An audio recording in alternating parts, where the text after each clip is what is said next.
Hello everyone, welcome back to my channel. तो दोस्तों, कैसे हैं आप लोग? दोस्तों, इस लेक्चर में हम मध्य प्रदेश की परीक्षा धाम की बुक को डिस्कस कर रहे हैं, जो राज्य सेवा एमपीपीएससी एवं राज्य की यानी मध्य प्रदेश की अन्य प्रतियोगी परीक्षाओं में काम आएगी। दोस्तों, हम मध्य प्रदेश का सामान्य अध्ययन डिस्कस कर रहे हैं। मध्य प्रदेश का सामान्य अध्ययन डिस्कस कर रहे हैं। देख सकते हैं आप, मध्य प्रदेश की बुक आई है परीक्षा धाम की, इसके सामने कवर पेज है और ये विषय सूची लिख रखी है। दोस्तों, तो ये विषय सूची लिख रखी है। आज हम चैप्टर नंबर 5 को डिस्कस करेंगे। मध्य प्रदेश में पर्वत श्रृंखलाओं के बारे में जानेंगे, है ना। इसके पहले हमने ये सामने के लेक्चर पूरे डिस्कस कर चुके हैं। पहला, दूसरा, तीसरा, चौथा, पांचवा और पांचवा नंबर का चैप्टर आज हम डिस्कस कर रहे हैं। मैंने चैनल में प्लेलिस्ट बना दी हो, आप प्लेलिस्ट में जाकर सारे लेक्चर देख सकते हैं। इसी तरीके से हम आगे के लेक्चर पे डिस्कस कर लेंगे। जो जो इंपॉर्टेंट टॉपिक है सारी बुक हम कंप्लीट करवाएंगे। तो आज हम लेक्चर नहीं, चैप्टर नंबर 5 डिस्कस करेंगे। मध्य प्रदेश में पर्वत श्रृंखलाओं के बारे में जानेंगे।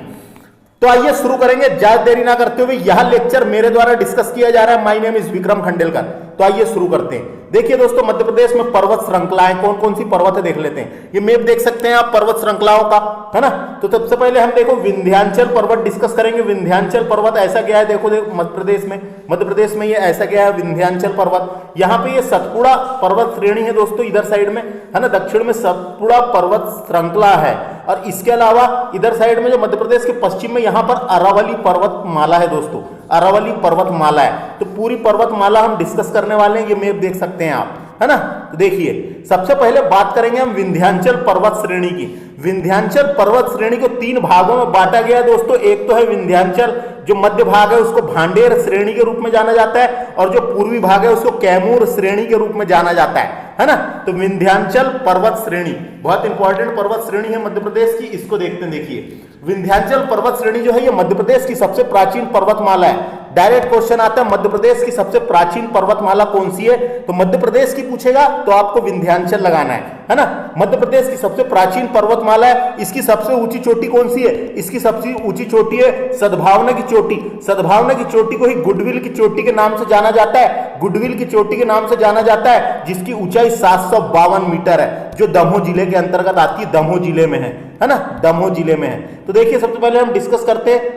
और एक और क्वेश्चन पूछा जाता है दोस्तों कि विंध्याचल पर्वतमाला जो है वो उत्तर भारत को दक्षिण भारत से अलग करती है। आप भारत का मैप देखना, भारत के मैप के बीचों बीच में आपको मिलेगी ये मध्य प्रदेश में, है ना। तो उत्तर भारत को दक्षिण भारत से अलग करने वाली पर्वतमाला है विंध्याचल पर्वतमाला। अब देखते हैं हम विंध्याचल पर्वतमाला।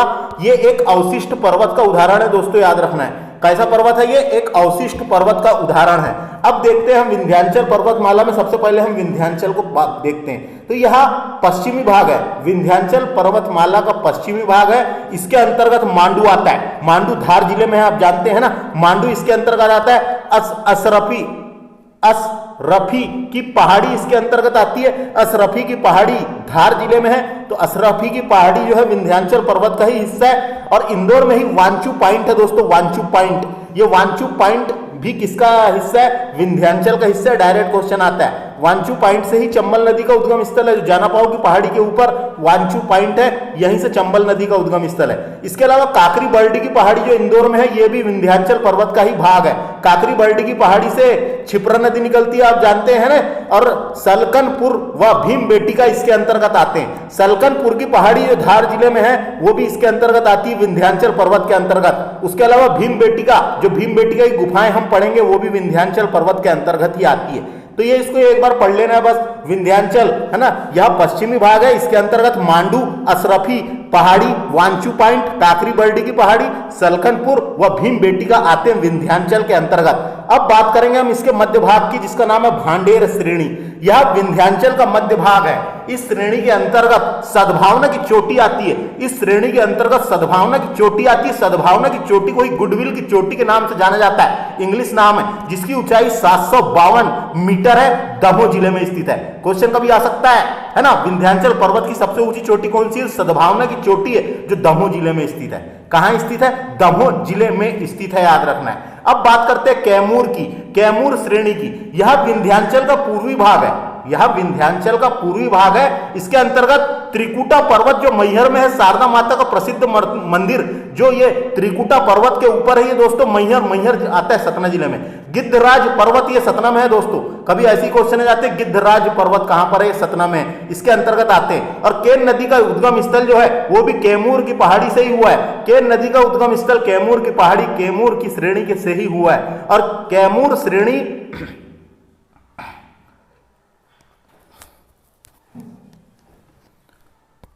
श्रेणी यमुना व सोन नदी के मध्य जल विभाजक का कार्य करती है। मान लो ये कैमूर श्रेणी है तो यहां से ये यमुना नदी आई है और इधर से ये सोन नदी गई है, तो यहां से ये बताया गया है कि कैमूर श्रेणी यमुना व सोन नदी के मध्य, यमुना ये ऊपर वाली यमुना हो गई, नीचे वाली सोन नदी के मध्य जल विभाजक का कार्य करता है। ये डायरेक्ट क्वेश्चन पूछा जाता है दोस्तों। कौन सी श्रेणी? कैमूर श्रेणी यमुना व सोन नदी के मध्य जल विभाजक का कार्य करता है। तो आगे समझ में, विंध्याचल श्रेणी आप देख सकते हैं मैप में, यहाँ पे इसके 3 भाग हमने पढ़ चुके। सबसे ऊंची चोटी जो है सद्भावना की चोटी दमोह जिले में है ना, सबसे पश्चिमी भाग विंध्याचल पर्वत, फिर मध्य भाग है भांडेर श्रेणी और सबसे पूर्वी भाग है कैमूर पर्वत। ये धार जिले से शुरू हो जाता है दोस्तों विंध्याचल पर्वत, ऐसा गया है पूरा है ना, ये आप देख सकते हैं यहाँ पे, ये है विंध्याचल पर्वत। विंध्याचल पर्वत से इतने क्वेश्चन पूछे गए हैं आज तक के। अब बात करते हैं, अब देखिए दोस्तों सतपुड़ा पर्वत श्रेणी। सतपुड़ा पर्वत श्रेणी बहुत इंपॉर्टेंट है ना। इस श्रेणी का विस्तार गुजरात के राजपीपला से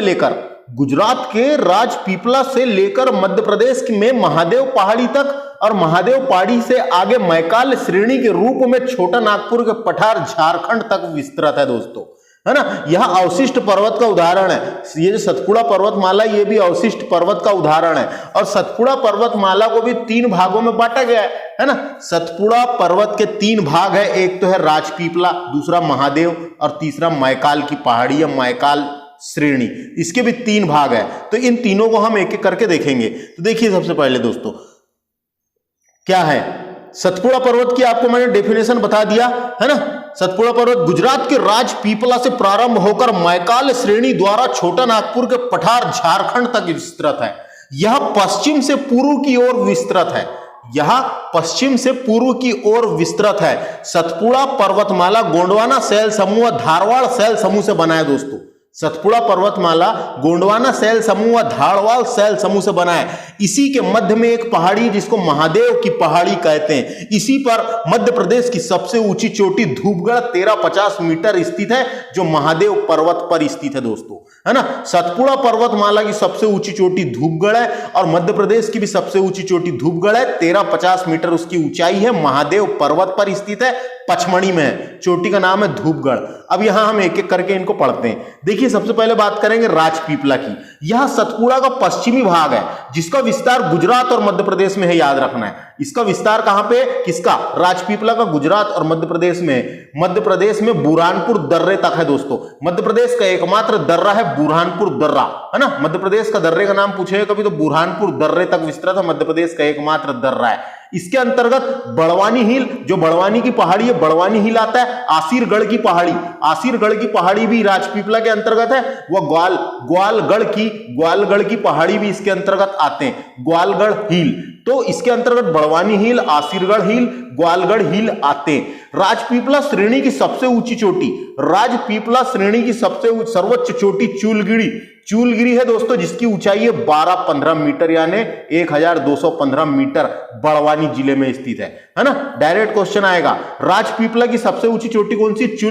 चूलगिरी की चोटी। ये चूलगिरी की चोटी पर ही 52 गजा भगवान आदिनाथ का जो 52 गजा मंदिर बना हुआ है, 52 गजा की जो पत्थर की मूर्ति है, एक ही पत्थर को काटकर बनाई गई 52 गजा, है ना। भगवान आदिनाथ ऋषभ देव जी की जो मूर्ति है वो चूलगिरी की पहाड़ी के ऊपर ही है ना। 52 गजा स्थित है दोस्तों यहीं पर बड़वानी जिले में। इस श्रेणी में स्थित आसीरगढ़ की पहाड़ी है दोस्तों एक, है ना। इस श्रेणी में आसीरगढ़ को दक्षिण यानी आसीरगढ़ का किला भी है और आसीरगढ़ की पहाड़ी पर ही किला बना हुआ है, तो इस श्रेणी के अंतर्गत आसीरगढ़ को ही दक्षिण का प्रवेश द्वार कहते हैं। डायरेक्ट क्वेश्चन आता है, दक्षिण का प्रवेश द्वार किसे कहा गया? आसीरगढ़ को दक्षिण का प्रवेश द्वार कहते हैं दोस्तों। जो दक्षिण भारत में जाने का प्रवेश द्वार, इसको उपनाम दिया गया है, तो आसीरगढ़ को ही दक्षिण का प्रवेश द्वार, दक्षिण में प्रवेश करना है, भारत के दक्षिण में नीचे साइड प्रवेश करना है, तो दक्षिण भारत का प्रवेश द्वार इसे नाम दिया गया है, इसको याद रखना है। अब बात करते हैं महादेव की पहाड़ी की। तो यह सतपुड़ा का मध्य भाग है, जो महादेव हिल है, यह सतपुड़ा का मध्य भाग है। इसका विस्तार मध्य प्रदेश और इसका विस्तार महाराष्ट्र और मध्य प्रदेश में है। खंडवा से लेकर सिवनी तक के जो पहाड़ी है, श्रेणी है दोस्तों सतपुड़ा की, वो मध्य भाग है, उसको महादेव की पहाड़ी के रूप में जाना जाता है। कहां से लेकर कहां तक? खंडवा से लेकर सिवनी तक के। और जो राजपीपला था, ये कहां से कहां तक था? गुजरात से लेकर बुरहानपुर तक था, है ना। और खंडवा से लेकर सिवनी तक महादेव की पहाड़ी के रूप में जाना जाता है। इसके अंतर्गत धूपगढ़ की चोटी जो पचमढ़ी में है, जो मध्य प्रदेश की सबसे ऊंची चोटी है, 1350 मीटर इसकी ऊंचाई है, महादेव पर्वत पर स्थित है। सतपुड़ा पर्वतमाला की सबसे ऊंची चोटी पूछेगा तो धूपगढ़ ही है, और मध्य प्रदेश की सबसे ऊंची चोटी भी धूपगढ़ ही है। पचमढ़ी चोटी है अपने आप में। चौरागढ़ की चोटी इंपॉर्टेंट है, मध्य प्रदेश की दूसरी सबसे ऊंची चोटी है दोस्तों चौरागढ़ की चोटी। चौरागढ़ की चोटी मध्य प्रदेश की दूसरी सबसे ऊंची चोटी है, इसको याद रखना है। मध्य प्रदेश की सबसे ऊंची पूछेगा तो धूपगढ़, लेकिन दूसरी सबसे ऊंची चोटी है चौरागढ़, जिसकी ऊंचाई है 1326 मीटर। जिसकी ऊंचाई है 1326 मीटर। चौरागढ़ की चोटी ये भी पचमढ़ी में ही है, तो ये मध्य प्रदेश की दूसरी सबसे ऊंची चोटी है ना। नंदीगढ़ भी एक चोटी मिलेगी महादेव पर्वत की। कालीभीत की पहाड़ी बैतूल में है दोस्तों। कालीभीत की पहाड़ी जो है ये बैतूल में है, ये क्वेश्चन आते रहता है। कालीभीत की पहाड़ी बैतूल में है। आदि पर्वत चोटियां आती है किसके? महादेव पहाड़ी के अंतर्गत। इस क्षेत्र की सबसे ऊंची चोटी धूपगढ़ मैंने बता दिया, 1350 मीटर उसकी ऊंचाई है। यह मध्य प्रदेश की भी सबसे ऊंची चोटी है, जो महादेव पर्वत पर स्थित है। आगे बात करेंगे मैकाल श्रेणी की। यह सतपुड़ा का पूर्वी भाग है दोस्तों। जो मैकाल श्रेणी है ये सतपुड़ा का पूर्वी भाग है। इसका विस्तार मध्य प्रदेश के सिवनी से लेकर छत्तीसगढ़ तक है। सिवनी से शुरू हो जाता है। सिवनी के बाद सतपुड़ा पर्वत श्रृंखला को मैकाल श्रेणी के रूप में जाना जाता है। सिवनी से लेकर छत्तीसगढ़ तक विस्तृत है। यह इसकी पूर्वी सीमा अर्धचंद्राकार है। इंपॉर्टेंट है, पूछा जा सकता है। मैकाल श्रेणी की जो पूर्वी सीमा है वो अर्धचंद्राकार है दोस्तों। मैकाल श्रेणी की जो पूर्वी सीमा है वो अर्धचंद्राकार है ना। इसके अंतर्गत अमरकंटक, किरार घाटी जो अमरकंटक में है ना, और अचानक मार भी अमरकंटक में है दोस्तों। हम पढ़ेंगे अचानक मार वन्य जीव अभ्यारण्य, है ना, वो भी एक वन्य जीव अभ्यारण्य जो अमरकंटक में, तो ये तीनों इसके अंतर्गत आते हैं। मैकाल की सर्वोच्च चोटी अमरकंटक है। मैकाल श्रेणी की सबसे ऊंची चोटी अमरकंटक है, इसको याद रखना है। तो समझ में आ गया। हमने सबसे पहले विंध्याचल पर्वत श्रेणी पढ़े। विंध्याचल पर्वत के भी 3 भाग है, विंध्याचल, भांडेर और कैमूर श्रेणी, इनको याद रखना है। सतपुड़ा के भी 3 भाग है, राजपीपला, महादेव और मैकाल श्रेणी के रूप में विस्तृत है। तो ये पश्चिम से पूरब की ओर है दोस्तों, है ना। ये पश्चिम से पूरब की ओर, ये मैप देख सकते हैं आप, ये पश्चिम से पूरब की ओर। तो ये आपको याद रखना है, यहाँ पे पूछा जा सकता है। देखो अभी हमने पढ़े थे यहाँ पे राजपीपला की सबसे ऊंची चोटी चूलगिरी, है ना, जहाँ 52 गजा स्थित है। और महादेव पर्वत की सबसे ऊंची चोटी यानी सतपुड़ा की सबसे ऊंची चोटी धूपगढ़ यहाँ पे जो महादेव पर्वत श्रेणी पर स्थित है ना। और ये मैकाल श्रेणी जिसकी सबसे ऊंची चोटी अमरकंटक है दोस्तों। आ गया समझ में। और ये सिगार की चोटी है जो मालवा के पठार की सबसे ऊंची चोटी है। तो ये दोनों समझ में आया क्या? इसके अलावा मैं आपको यहाँ पे एक और चीज बता देता हूँ। अरावली पर्वत के बारे में यहाँ नहीं दिया है तो उसके बारे में ही बता देता हूं। अरावली पर्वत यहाँ पे है दोस्तों, है ना। तो अरावली पर्वतमाला विश्व और भारत की सबसे प्राचीन पर्वतमाला है, जिसकी सबसे ऊंची चोटी गुरु शिखर या अबू शिखर है राजस्थान में। गुरु शिखर या अबू शिखर राजस्थान में है, जिसको बोलते हैं माउंट अबू के नाम से जाना जाता है। और राजस्थान का एकमात्र हिल स्टेशन माउंट अबू है। और वहीं पर दिलवारा का प्रसिद्ध जैन मंदिर भी स्थित है। वहां दिलवारा का प्रसिद्ध जैन मंदिर भी स्थित है ना। तो ये इधर साइड है। क्वेश्चन पूछेगा विश्व की सबसे प्राचीन पर्वतमाला अरावली पर्वतमाला है। अगर पूछता है भारत की सबसे प्राचीन पर्वतमाला तो वो भी अरावली पर्वतमाला है। विश्व और भारत दोनों की अरावली है। लेकिन मध्य प्रदेश की सबसे प्राचीन पर्वतमाला पूछेगा तो ये है विंध्याचल पर्वतमाला। ये जो तीनों पर्वत है दोस्तों, ये और यहाँ पे इधर जो गया है अरावली, ये तीनों अवशिष्ट पर्वत के उदाहरण है, याद रखना है, अवशिष्ट पर्वत के उदाहरण है। तो ये समझ में आ गया अरावली पर्वतमाला, है ना। गुजरात से लेकर दिल्ली तक विस्तृत है। राष्ट्रपति भवन जो है दिल्ली में, जो राष्ट्रपति भवन है वो रायसेना हिल पर ही स्थित है। रायसेना हिल पर ही बना हुआ है ना। बात करेंगे आगे हम। अब यहां देखते हैं कुछ फैक्ट लिखे हुए हैं। देखो मध्य प्रदेश की सबसे ऊंची चोटियों के बारे में दिया रखा है तो इसको देख लेते हैं। मध्य प्रदेश की सबसे ऊंची चोटी धूपगढ़, जिसकी ऊंचाई है 1350 मीटर, पचमढ़ी में है। 1350 मीटर पचमढ़ी में है, महादेव पर्वत पर स्थित है। सतपुड़ा पर्वतमाला और मध्य प्रदेश की सबसे ऊंची चोटी है। सतपुड़ा पर्वतमाला की सबसे ऊंची चोटी पूछेगा धूपगढ़, ये 1350 मीटर पचमढ़ी में है, महादेव पर्वत पर स्थित है। मैकाल श्रेणी की सबसे ऊंची चोटी अमरकंटक है दोस्तों, याद रख लेना है। अमरकंटक से ही नर्मदा नदी और 3 नदियों का उद्गम है कि नहीं। राजपीपला की सबसे ऊंची चोटी चूलगिरी है, चूलगिरी बड़वानी में आता है और यहीं पर 52 गज स्थित है। भगवान आदिनाथ यानी ऋषभदेव, भगवान आदिनाथ को ही ऋषभदेव कहते थे, भगवान आदिनाथ ऋषभदेव की मूर्ति स्थापित है, यानी 52 गजा मंदिर, 52 गज की प्रतिमा स्थापित है, चूलगिरी पर है ये। बुंदेलखंड के पठार की सबसे ऊंची चोटी सिद्ध बाबा की चोटी है, बुंदेलखंड की। मालवा के पठार की सबसे ऊंची चोटी सिगार की चोटी है ना। मालवा के पठार की सबसे ऊंची चोटी सिगार की चोटी है। दूसरे नंबर की छजारी की चोटी है। तीसरे नंबर की दूसरे नंबर की है सिगार की चोटी, पहले नंबर की। दूसरे नंबर की जाना पाओ की चोटी, तीसरे नंबर की सिगार की चोटी। मालवा के पठार की सबसे ऊंची चोटी सिगार की चोटी, दूसरे नंबर की जाना पाओ की चोटी, तीसरे नंबर की सिगार की चोटी, है ना। फिर से देखो, मालवा के पठार की सबसे ऊंची चोटी सिगार की चोटी, दूसरे नंबर की सबसे ऊंची चोटी जाना पाओ की चोटी, तीसरे नंबर की सबसे ऊंची चोटी है छजारी की चोटी। ये 3 चोटी याद रखें, तीनों मालवा के पठार में आती है। विंध्याचल पर्वत की सबसे ऊंची चोटी है सद्भावना की चोटी। सद्भावना की चोटी को ही गुडविल की चोटी के नाम से जाना जाता है ना। गुडविल की चोटी के नाम से जाना जाता है, जिसकी ऊंचाई है 1148 मीटर, है ना। ये पूरी चोटी है, याद रखना। वनडे एग्जाम में डायरेक्ट ऐसे क्वेश्चन पूछे जाते हैं दोस्तों। बात करेंगे, यहाँ पे एक मैप दिया हुआ है, तो इसको मैप को समझना है। मैप से क्वेश्चन पूछे जाते हैं। देखिए दोस्तों, ये यहाँ पे मैप डायग्राम दिया हुआ है, इसको समझ लेते हैं, है ना। देखिए सबसे ऊपर में है विंध्याचल पर्वत श्रेणी या विंध्याचल श्रेणी, बीच में है सतपुड़ा श्रेणी, नीचे है अजंता श्रेणी। क्वेश्चन ऐसा पूछा जाता है, नर्मदा नदी किन 2 पर्वत श्रेणियों के मध्य बहती है या प्रभावित होती है। तो विंध्याचल और सतपुड़ा के मध्य नर्मदा नदी बहती है। यह क्वेश्चन ऐसा पूछा जा सकता है कि नर्मदा नदी किन 2 श्रेणियों या पर्वत श्रृंखलाओं को अलग करती है। तो विंध्याचल और सतपुड़ा को अलग करती है। इसके अलावा ताप्ती नदी का भी पूछा जा सकता है। ताप्ती नदी जो है सतपुड़ा और अजंता पर्वतमाला को अलग करती है ना, अलग करती है। यह ऐसा क्वेश्चन पूछा जा सकता है। या फिर ऐसा क्वेश्चन पूछा जा सकता है, सतपुड़ा और अजंता के मध्य कौन सी नदी बहती है। तो सतपुड़ा और अजंता के मध्य ताप्ती नदी बहती है दोस्तों, ताप्ती नदी, है ना। या अलग करती है पूछा जा सकता है, या मध्य बहती है ऐसा पूछा जा सकता है। तो ये मैप को याद रखना है। ऐसा भी क्वेश्चन पूछा जा सकता है, ताप्ती नदी के मध्य दक्षिण में कौन सी पर्वत श्रेणी है। तो ये अजंता श्रेणी है। क्वेश्चन पूछा जा सकता है, सतपुड़ा के उत्तर में कौन सी श्रेणी है, कौन सी नदी बहती है। सतपुड़ा के उत्तर में नर्मदा नदी, या नर्मदा नदी के दक्षिण में क्या है, सतपुड़ा श्रेणी। ऐसे यहीं से क्वेश्चन बने हैं दोस्तों।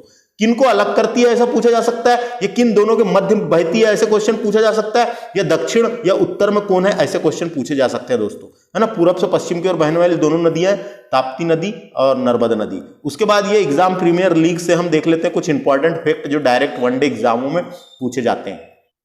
तो देखिए दोस्तों, कुछ फैक्ट लिखे हुए हैं जो इंपॉर्टेंट है, परीक्षा में डायरेक्ट क्वेश्चन आते हैं। गिद्धराज पर्वत, यहां मध्य प्रदेश के सतना के रामनगर तहसील में देवराज नगर में स्थित है। डायरेक्ट क्वेश्चन आएगा, गिद्धराज पर्वत कहां स्थित है। गिद्धराज पर्वत है सतना में। भोपाल शहर, भोपाल आप जानते हैं, भोपाल को झीलों की नगरी के उपनाम से जाना जाता है। और भोपाल बसा है पहाड़ियों पर, और भोपाल 5 पहाड़ियों पर बसा हुआ है, और बहुत सारी वहां छोटी बड़ी झीलें भी हैं दोस्तों, है ना। तो भोपाल, तो देखो कौन सी इंपॉर्टेंट है 5 पहाड़ी। श्यामला हिल, श्यामला हिल पर ही मुख्यमंत्री का निवास स्थान है ना। श्यामला हिल पर ही मुख्यमंत्री का निवास स्थान है। नेओरी हिल कहां पर है, भोपाल में। नेओरी हिल यानी पहाड़ी, नेओरी हिल। अरेरा हिल, कटारा हिल और ईदगाह हिल पर बसा हुआ है। डायरेक्ट क्वेश्चन आएगा, भोपाल कितनी पहाड़ियों पर बसा हुआ है। भोपाल बसा है 5 पहाड़ी पर। भोपाल को झीलों की नगरी के उपनाम से जाना जाता है।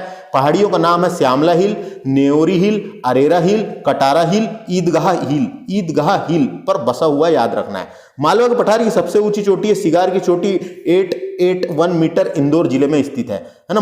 अगला फैक्ट है, मध्य प्रदेश की सबसे ऊंची चोटी धूपगढ़ है, जिसकी ऊंचाई 1350 मीटर है, पचमढ़ी में स्थित है, होशंगाबाद जिले के अंतर्गत आती है और महादेव पर्वत पर स्थित है।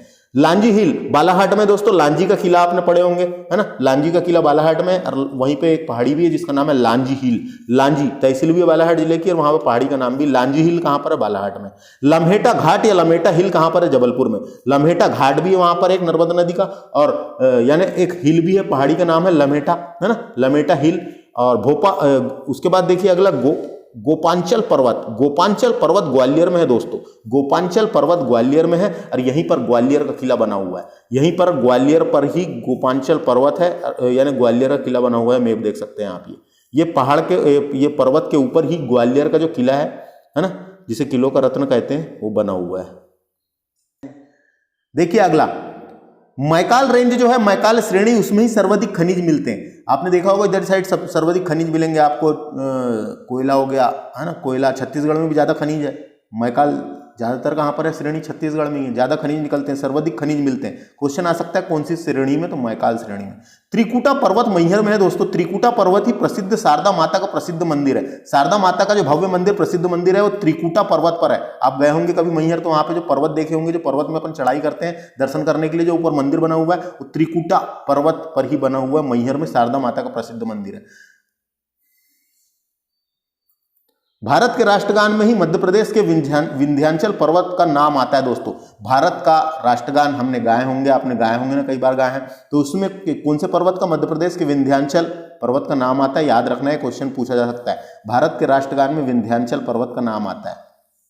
देखिए दोस्तों, लास्ट फैक्ट है, विंध्याचल पर्वत श्रेणी में चूना पत्थर के अधिक भंडार पाए जाते हैं। जो चूना निकलता है, चूना पत्थर के अधिक भंडार पाए जाते हैं। और यहीं पे सीमेंट फैक्ट्री का विकास हुआ था, है ना। सीमेंट फैक्ट्री का विकास सबसे पहले यहीं पे हुआ था। उसका कारण भी यह है कि इसलिए हुआ था कि देखो, सीमेंट तो चूने से बनती है, सीमेंट में ज्यादा मात्रा चूने की रहती है, चूने से बनती है सीमेंट, है ना। तो विंध्याचल पर्वत श्रेणी में चूना पत्थर के अधिक भंडार पाए जाते हैं। क्वेश्चन आ सकता है, सीमेंट फैक्ट्रियों का विकास यहीं पे हुआ था। इस तरीके से हमने वाला चैप्टर डिस्कस कर लिया, जिसका नाम है मध्य प्रदेश की पर्वत श्रृंखला, है ना। पूरी पर्वत श्रृंखला को डिस्कस करें। यहीं से एमसीक्यू के रूप में क्वेश्चन डेफिनेटली पूछे जाते हैं एमपीपीएससी प्री और वनडे एग्जामों में। इसके बाद के लेक्चर में हम मध्य प्रदेश की भूगर्भिक संरचना को डिस्कस करेंगे। तो लेक्चर अगर सही लगेगा तो हमारे इस चैनल को सब्सक्राइब कर लेना है आप लोग, और बेल आइकन को भी प्रेस कर लेना है। मिलते हैं अगले लेक्चर में। Thanks for watching. नमस्ते।